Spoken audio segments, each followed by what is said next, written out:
Bonjour à toutes et à tous et bienvenue à cette rencontre de partage et d'échange sous la houlette de l'Alliance pour une communauté éducative inclusive. Et nous avons le privilège d'accueillir ce soir Monsieur Kwaku Augustin, euh, que je ne vais pas présenter parce que lui-même, il va se présenter. Bonjour, Monsieur Kwaku. Bonjour, Monsieur Richard. Alors, nous sommes très contents de vous avoir ici parce que c'est toujours un grand privilège quand une personne vous donne un peu de son temps, quand on sait bien à quel point nous sommes hyper occupés, mais quand vous nous l'offrez, c'est avec beaucoup de reconnaissance que nous l'acceptons. Donc, nous aimerions savoir si vous pourriez commencer par vous présenter à nos téléspectateurs. Merci, merci, Monsieur Richard. Merci, chers téléspectateurs. Je suis Augustin Kwaku. Je suis enseignant diplômé de l'Université d'Ottawa et je suis actuellement au Conseil scolaire Diamond dans la région de l'Ontario. Et donc, je suis précisément enseignant à l'école Jean Lajoie. Merci beaucoup. Alors, comment ça se passe à Jean Lajoie? Ben, Jean Lajoie, comme son nom l'indique, c'est une école conviviale Mhm. où il y a un très bel esprit de famille, une très belle collaboration entre les enseignants et la direction. Et nos élèves, ce qui est le plus important, c'est simplement en joie. Il y a la joie d'apprendre dans cette école. Et c'est cette ambiance que nous essayons de maintenir chaque jour. Et voilà, donc, ce que je peux dire. Merci beaucoup. Alors, comment s'est passée votre expérience dans l'enseignement? Est-ce que vous avez été confronté à des défis? Parce que maintenant, à vous entendre, ça roule à Jean de la Joie, mais comment ça s'est passé avant de devenir enseignant? Oui, donc il faut dire que l'enseignement est ma seconde carrière parce Mhm. qu'avant d'immigrer au Canada, j'avais un autre métier. Donc j'étais dans le conseil. Et une fois ici, pour être enseignant, c'est tout un parcours de combattant parce qu'il y a un ensemble de procédures qui sont pas du tout aisées là, surtout pour obtenir la carte de qualification. Donc, il fallait d'abord passer par la formation à l'Université d'Ottawa et puis maintenant faire reconnaître nos qualifications obtenues au pays, Mhm. les diplômes qu'on a eus et tout ça. Et donc, dans le processus là, pour obtenir la carte de qualification, c'est pas toujours aisé parce qu'il faut que les documents viennent du pays d'origine, d'institution à institution. Et quand nous savons comment souvent certaines institutions fonctionnent, les procédures, les délais de traitement des dossiers. Mhm. Donc, du coup, pour une procédure qui pourrait prendre, je dirais peut-être 3 mois, 6 mois, et parfois tu peux te retrouver à la faire pendant 1 an, 2 ans, pour voir plus que ça. Et voici un peu, donc, moi, j'ai commencé la procédure en 2016 Mhm. et c'est en 2020 que j'ai obtenu ma qualification définitive. Donc, pour dire que ça a été quand même tout un parcours. Ouais. Et le gros souci le plus souvent, c'est d'avoir un interlocuteur direct, Mhm. une personne ressource avec qui tu peux discuter, surtout au niveau de l'ordre des enseignants ici, en Ontario, avec qui tu peux discuter et puis avoir les délais requis. Parce que bien souvent, on donne des délais, mais ces délais ne dépendent pas de nous.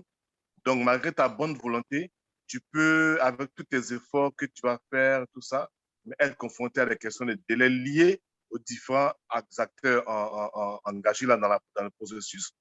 Mais le plus souvent, c'est surtout du côté des institutions d'origine Mhm. desquelles nous venons, d'où il faut quand même certaines réactivités parfois.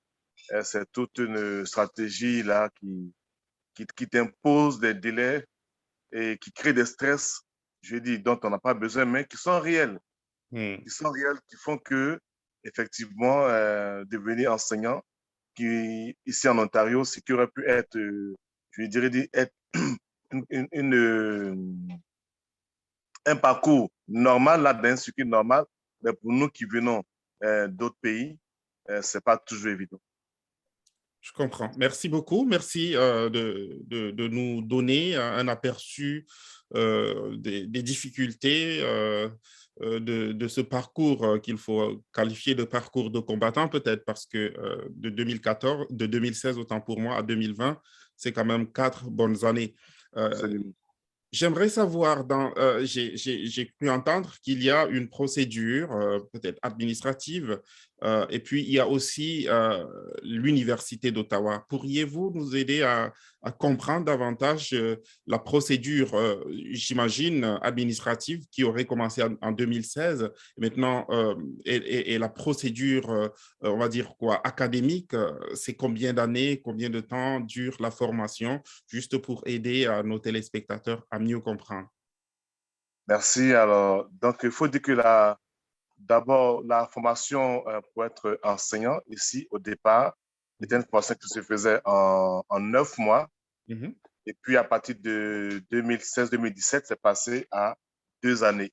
mhm. Donc, du coup, tu t'inscris à l'université pour faire à la faculté d'éducation.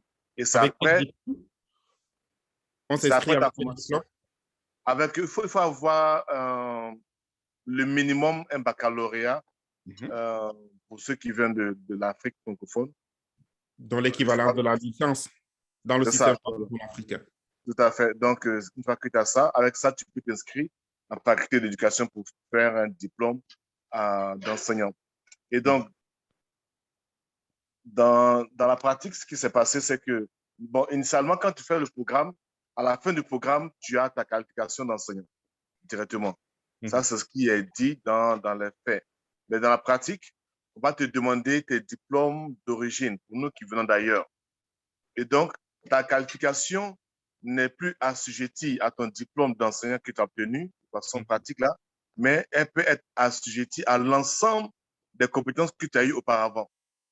Donc, mhm, je prends un exemple, quelqu'un qui a fait un diplôme, soit une maîtrise en ingénierie, euh, en technologie de l'information, par exemple, mhm, et qui vient de la Côte d'Ivoire, et si bien qu'il ait fait son diplôme d'étudiant à l'Université d'Ottawa pour avoir sa qualification d'enseignant, on mhm, va demander à ce que ces diplômes d'études universitaires qu'il a faites en Côte d'Ivoire, par exemple, mhm, que ces diplômes-là soient certifiés, qu'ils soient reconnus par l'université d'origine, qu'il apporte des documents à son école d'origine, que le ministère du pays d'origine confirme effectivement ces qualifications-là. Et bien souvent, voici là où ça peut créer des délais qui ne mhm, devraient pas pour moi être existés, parce que si on a pu s'inscrire avec une compétence qui a été reconnue dans les démarches administratives d'inscription à l'université, je crois mhm. que partant de là, on devait automatiquement pouvoir valider le processus de formation et de qualification de l'enseignant qui a fini de se former en fin de parcours. Mais quand on ramène à des qualifications antérieures et dont la mise à disponibilité auprès de l'ordre des enseignants ne dépend pas de l'enseignant en question, je dis ça devient un gros préjudice. Donc, de façon pratique, donc tu fais ta formation en tant qu'enseignant à l'Université d'Ottawa, au sein d'une institution du Canada, quelconque classe là où tu es inscrit, et puis Mhm, à la fin du processus, tu es qualifié pour être enseignant. mhm. Mais tu as ta carte de compétences définitive qu'une fois que l'ordre aura reçu, l'ordre des enseignants, bien entendu, aura reçu tes qualifications de ton institution d'origine, qui est ton école ou tout ton pays d'origine. Donc, voici les deux parties du processus c'est à la fin de ce processus-là que, de façon définitive, maintenant, l'ordre te remet une carte de compétences qui dit qu'on te reconnaît comme un enseignant de l'Ontario. Vous voyez un peu, ça c'est pour ce qui est de l'Ontario. Donc, Mhm. pour être reconnu ici, il faut que, voilà, il faut passer par ce processus-là. Formidable. C'est un parcours intéressant, pour le moins qu'on puisse dire. Absolument. Maintenant, j'aimerais savoir, pendant cette procédure, est-ce que, en dehors du fait que des universités ou votre université d'origine envoie les documents, est-ce qu'il y a une demande ou une exigence de reconnaissance de diplôme à travers des instituts canadiens ou est-ce que ça se passe aussi ainsi souvent? Dans la pratique, je crois que ça dépend surtout de l'origine des diplômes. Il y Mhm, a certains diplômes qui sont reconnus directement par l'ordre, parce que je mhm, crois que l'ordre a un canevas et une base de données d'institutions mhm, avec qui elle a déjà une bonne collaboration mhm, et pour lesquelles, dès que les diplômes arrivent, ils n'ont pas de soucis. Par mhm, contre, il y a certaines institutions, ou soit certaines écoles, mhm, qui ne sont pas forcément peut-être dans le processus là de l'ordre. Et mhm, pour ces institutions-là, les délais peuvent être un peu plus. Pour ces institutions, on peut demander une reconnaissance ou soit une équivalence de ces diplômes-là. Donc, mhm, dans ce cas, ça peut peut-être prendre un délai. Et mhm. donc, tu vas faire la procédure pour faire reconnaître ton diplôme ou soit le certifier au niveau du Canada pour dire que ce diplôme-là équivaut à tel niveau dans le système éducatif canadien. Ok, merci beaucoup. Juste pour et davantage éclairer à la lanterne de nos téléspectateurs, est-ce que vous avez des exemples d'institutions pour la reconnaissance ou l'équivalence de diplômes dans l'Ontario ou au Canada de manière Ok, globale? je sais qu'au niveau des équivalences, là, il y a Waze. Mhm, Il y a Waze, il y avait une autre institution canadienne, je n'ai pas le nom en tête, mhm, mais de façon générale, c'est Waze qui est reconnu, puisque au niveau de l'immigration, c'est mhm, l'institut qui est habilité pour faire l'équivalence là, des diplômes. Et comme ça fait partie aussi de notre processus d'immigration ici au Canada, mhm. donc c'est l'institution qui est accréditée et qui est reconnue là pour valider les compétences d'origine, voilà, dans le Merci système beaucoup. canadien. Merci beaucoup. Donc, West World Education Services, si Yeah, j'ai bonne mémoire. C'est intéressant. absolument. Et je voudrais aussi savoir euh, comment est-ce que euh, on peut se retrouver, comment peut-on éviter les erreurs ou est-ce qu'il y a possibilité de raccourcir cette procédure s'il y a quelques recettes, quelques conseils que vous aimeriez donner à nos téléspectateurs? Oui, il y a des approches pratiques. Le premier conseil que je vais donner, Mhm, de façon générale, parce que je l'ai observé aussi avec d'autres personnes, c'est mhm, que généralement, on ne va pas directement à la source d'information. mhm, Donc, le premier conseil que je vais donner pour toute personne qui voudrait entamer cette démarche-là, c'est vrai que ça peut prendre des temps, des délais, parce que c'est pas évident mhm, de joindre les institutions ici au Canada. mhm, Un coup de fil peut prendre facilement 30 minutes, 1 heure. Mais il faut mhm, être patient. Je veux dire, vaut mieux avoir la bonne information, être bien informé, que de perdre des délais en termes de mois, ou soit même d'années.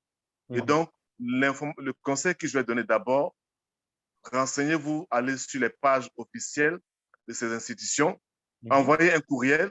C'est plus facile là qu'on vous répond par courriel. Pour ceux qui peuvent, essayer d'avoir un rendez-vous même téléphonique. Mais il faut toujours aller sur les sites officiels et prendre les informations officielles. Parce que bien souvent, on va demander à un frère, comme on le fait chez nous, là, au pays, c'est rapide, là. On va demander à un frère comment ça se passe ici. Non, fais ci, fais cela. Mais en temps, les données sont mises à jour. Les informations évoluent. Et les choses vont tellement vite que parfois, l'information que tu avais il y a 2 semaines, il y a un mois, n'est plus la même aujourd'hui. Et donc, première étape, aller d'abord sur le site officiel de l'institution, avoir les bonnes informations, envoyer un mail si possible pour avoir la confirmation que c'est la bonne information que tu as par correspondance. Et à partir de cela, dès l'instant où on a les informations officielles de l'institution d'origine, il est capable là, de gagner un délai. C'est la première étape. Deuxième étape, essayer d'avoir comme un coach qui est déjà passé par le système, mhm, parce que bien parfois, l'expérience peut nous sauver du temps, l'expérience peut nous aider dans beaucoup de démarches. Donc, une personne qui est déjà passée par le processus, elle a l'expérience, elle pourra te donner des conseils avisés, de telle sorte que même quand tu es coincé quelque part, elle peut te dire, par expérience, s'il y a telle situation, tel blocage, voici comment tu peux faire pour aller de l'avant. Donc, de façon pratique, voici les deux conseils que je vais donner. Aller à la source de l'information et puis avoir une personne ressource qui peut, à temps réel, nous aider dans le processus. Et bien souvent, on sait que les enseignants sont organisés. Donc, on peut aller même sur le site officiel des enseignants, soit de l'Ontario, soit d'un conseil. Et puis, on peut demander, parfois, il y a des services d'aide là qui sont disponibles, ou soit même qui peuvent, à qui tu peux envoyer un courriel, ou soit un message et puis avoir une réponse. C'est très intéressant et je crois que nos téléspectateurs apprennent de cette démarche et qu'ils ou elles pourront éviter ces écueils ou mettre en pratique ces recettes pour leur faciliter le processus. Nous parvenons déjà presque au terme de cette rencontre et nous sommes très reconnaissants à M. Kwaku Augustin pour sa gentillesse et puis sa volonté à bien répondre à toutes nos préoccupations. Peut-être un dernier mot, y aurait-il quelques conseils, quelques suggestions, remarques à donner à nos éventuels postulants dans le système éducatif de l'Ontario? OK, merci, Monsieur Richard. Donc, le conseil que je vais donner d'abord, c'est que quand on veut entrer dans le système, il faut commencer tôt. C'est la première des choses. Surtout avoir la bonne information. C'est capital là, avoir la bonne information. Poser des questions. Il ne faut pas hésiter à poser des questions. Peu importe, là, même si elles semblent banales pour nous, mais il faut les poser parce que c'est en posant les questions qu'on peut avoir de bonnes informations. Donc, il faut savoir déjà ce qu'on veut. Qu'est-ce que je veux faire et par où est-ce que je dois commencer. Et donc, dès l'instant où je ne sais pas où commencer et puis quel est le chemin que je dois suivre, alors ça va beaucoup m'aider dans mon processus et ça pourra effectivement me faire gagner du temps et de l'argent. Et puis, l'autre conseil que je vais donner, il faut être persévérant. Il faut être persévérant parce que c'est sûr que il y a certaines procédures auxquelles nous ne sommes pas habitués. Et donc, il faut être flexible aussi, être flexible, être persévérant.